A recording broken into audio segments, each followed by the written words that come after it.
प्यारे विद्यार्थियों, आज की हिंदी कक्षा में आपका स्वागत है। आज हम पढ़ेंगे बाल महाभारत के अंतर्गत पाठ 21 अज्ञातवास। पाठ 20 में हम पढ़ चुके हैं कि किस तरह से युधिष्ठिर की परीक्षा यक्ष ने ली। उनसे 15 प्रश्न पूछे और युधिष्ठिर ने उसका यथोचित उत्तर दिया, जिससे यक्ष प्रसन्न हुए और उनके 4 भाई जो मृत से परे थे उन्हें जीवन दान दिया। पांडव और कौरवों के बीच द्यूत क्रीड़ा हुई थी, जिसमें पांडव पराजित हुए थे और 64 के खेल के नियम के मुताबिक पांडवों को 12 वर्ष वनवास और 1 वर्ष अज्ञातवास में रहना था। पांडवों के 12 वर्ष पूरे हो गए। वे जहां भी रहे, कौरवों को जानकारी थी कि पांडव कहां हैं, लेकिन अब 1 वर्ष अज्ञातवास में रहना था।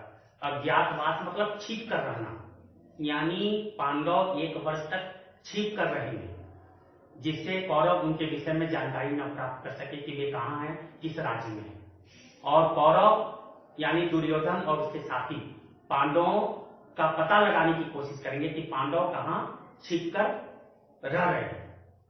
इस प्रकार से लुका छिपी का खेल अब 1 वर्ष तक चलेगा। पांडव छिप कर रहेंगे और दुर्योधन पता लगाने की कोशिश करेगा। यदि पांडव 1 वर्ष तक छिप कर रह लेते हैं, कौरव उनका पता नहीं लगा पाते, तो नियम के अनुसार उन्हें फिर से अपना राज्य वापस मिल जाएगा। लेकिन 1 साल पांडव छिप कर रह रहे हैं, लेकिन कौरवों ने उनका पता लगा लिया, दुर्योधन ने उनका पता लगा लिया कि पांडव कहां छिप कर रह रहे हैं, और पांडव की जानकारी कौरवों को प्राप्त हो गई। तो फिर पांडव 12 वर्ष के लिए वनवास और 1 वर्ष के लिए अज्ञातवास में चले जाएंगे। तो युधिष्ठिर ने अपने भाइयों से परामर्श दिया कि 1 वर्ष अज्ञातवास में हमें रहना है, तो हमें मत्स्य देश के राजा विराट के यहाँ जाकर रहना चाहिए, क्योंकि दुर्योधन कभी भी यह नहीं जान पाएगा कि हम मत्स्य नरेश के यहाँ रह रहे हैं और हमें वेश बदल कर रहना पड़ेगा।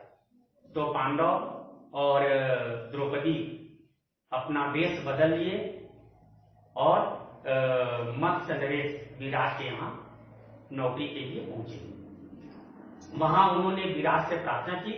विराट को सबसे पहले तो संदेह हुआ कि ये राजकुमार जैसे लग रहे हैं, किसी राजा के पुत्र लग रहे हैं, ये साधारण व्यक्ति नहीं हो सकते, क्योंकि इनके चेहरे पर तेज है और राजपुरुष ही इनकी आकृति है।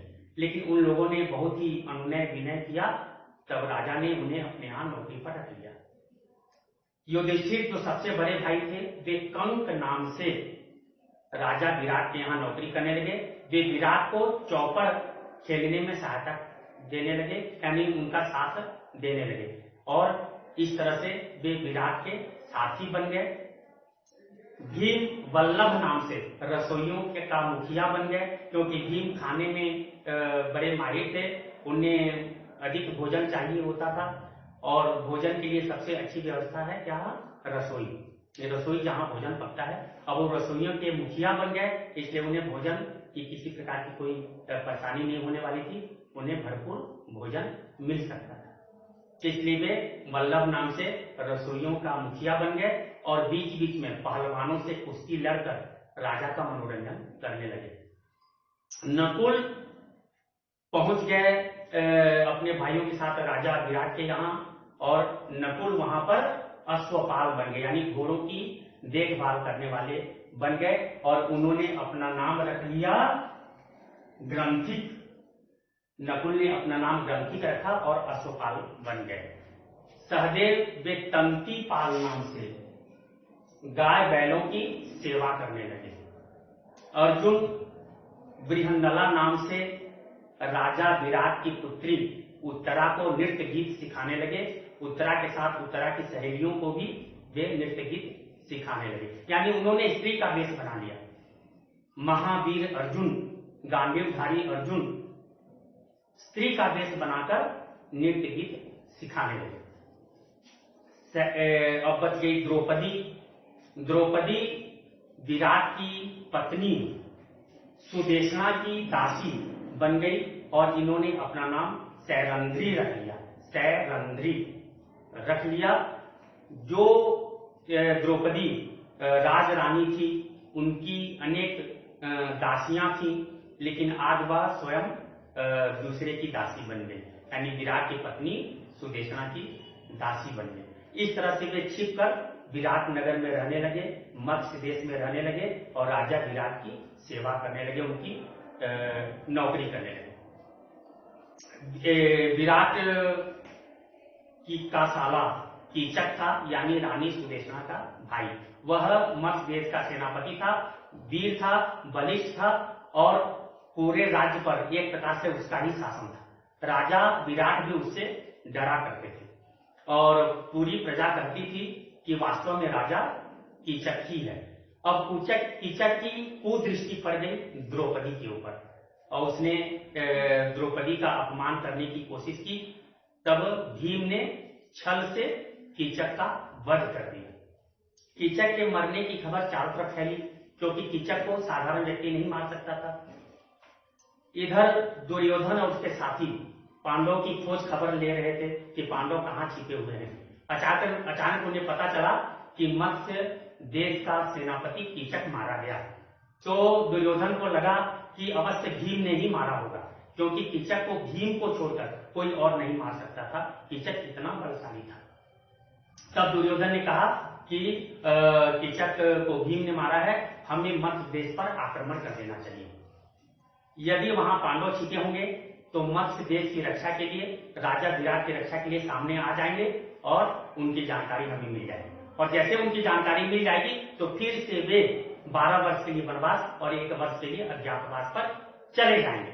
और यदि उनकी जानकारी नहीं मिलती है तो भी हमें कोई परेशानी होने वाली बात नहीं है। हमारे दोनों हाथ में लड्डू है, विराट राज्य भी हमारे अधीन हो जाएगा। उसी समय त्रिगर्त देश का राजा था सुशर्मा। उसने भी कहा कि राजा विराट मेरा शत्रु है, कीचक ने मुझे बड़ा परेशान किया है, मैं इसी बहाने उनसे बदला भी ले लूंगा। फिर सभी एक मत हो गए कि विराट नगर पर आक्रमण करना है।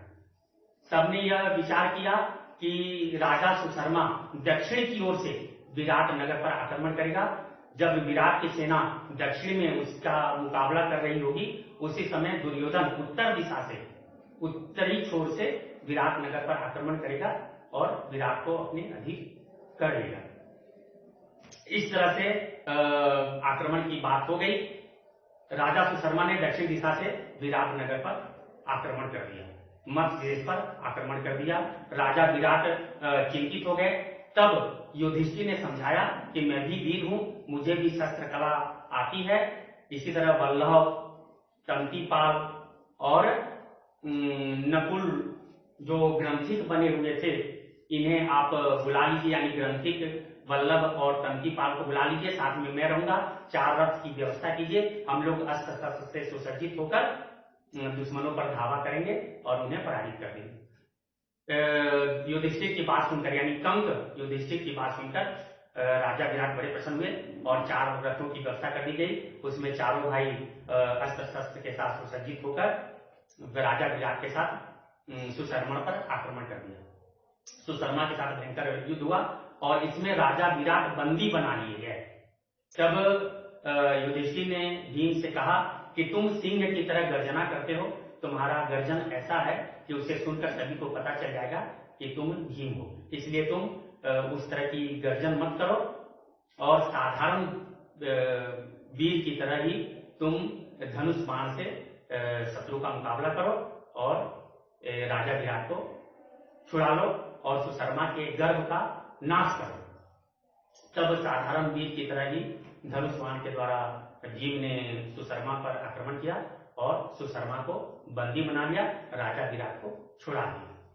जैसे ही विराट नगर में खबर पहुंची कि शत्रु पराजित हुआ, प्रजा प्रसन्न हो गई, नगर को दीपमाला से सजाया गया और बाजे गाजे बजने लगे। इधर उत्तर दिशा से दुर्योधन ने आक्रमण कर दिया।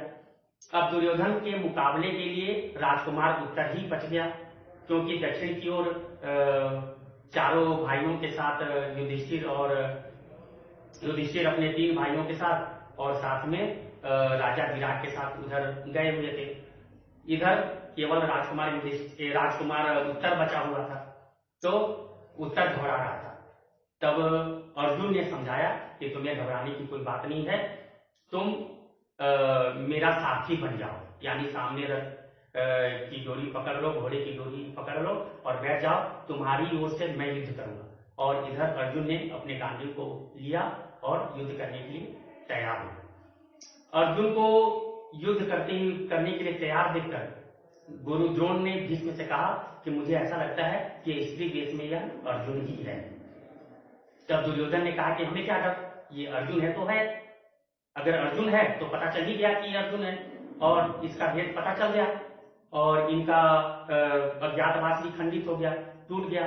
अज्ञातवास के समय में इनकी जानकारी भी मिल गई, इस तरह इन्हें फिर से वनवास जाना पड़ेगा, अज्ञातवास जाना पड़ेगा, हमें इनसे क्यों डरना, हमें युद्ध करना चाहिए। तो इस तरह से युद्ध की बात होने लगी। अर्जुन ने अपने गांडीव धनुष को उठाया, 3 बार जोरों का टंकार किया, चारों तरफ धनुष की ध्वनि फैल गई, आवाज फैल गई और कौरव सेना घबरा गई। कौरव सेना में हलचल मच गई कि पांडव आ गए, क्योंकि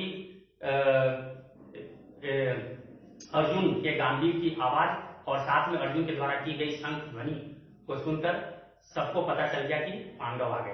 क्योंकि कौरवों को पता था कि अर्जुन के गांडीव की टंकार कैसी होती है और उसकी शंख ध्वनि भी कैसी है। तो इस तरह अर्जुन को सामने प्रत्यक्ष पाकर कौरव सेना में खलबली मच गई। तो ये है पाठ 21 अज्ञातवास की कथा वस्तु। इसके बाद हम पढ़ेंगे पाठ 22 प्रतिज्ञा पूर्ति। लेकिन पाठ 21 की कथा वस्तु आपने सुनी, आप इस पाठ को भली भांति समझ गए होंगे। इसका प्रश्नोत्तर मेरे इस वीडियो के डिस्क्रिप्शन में है, आप डिस्क्रिप्शन में जाइए और इसका प्रश्नोत्तर अपनी बाल महाभारत कॉपी में लिख लीजिए। धन्यवाद।